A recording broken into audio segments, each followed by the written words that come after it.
On behalf of the European Conservatives and Reform Group, Mrs. Girling, for 1.5 minutes, please. Thank you, Madam President. I'd like to add my thanks to the rapporteur and her staff. After very long negotiations, we have an agreement that my group can sign up to. However, I do want to take this opportunity to mention a couple of areas. This recast was intended to improve matters. I think by definition that's what a recast should do.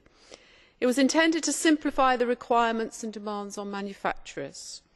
Well, looking at the result, it seems to me to be in many ways one step forward, two back. I welcome the removal of Annex 3, which effectively created a blacklist for many substances, but I regret the inability to agree on the availability as a criterion. That took an awful lot of talking about. Secondly, it was intended to create legal certainty. I have to mention the opening of the scope here. Right from the beginning, I argued that it would create uncertainty and simply cause new demands for exemptions and exceptions.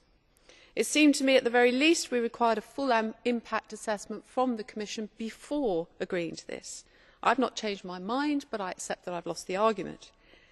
The checks and balances now being written into the regulations are, I believe, going to lead to a number of challenges, and I welcome the Commission's commitment to look at this after it goes into, but it would have been better, in my view, to have done it before.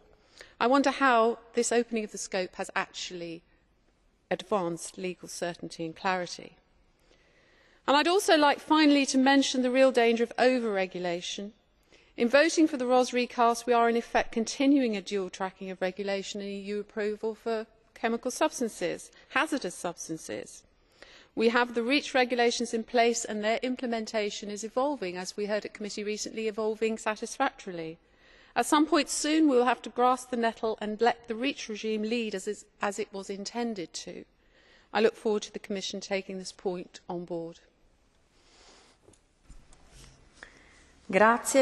Thank you. On behalf of the GUE and GL, Mrs. Wills, 1.5 minutes, please. Thank you very much. First of all, I should like to thank the rapporteur. She's done a very good job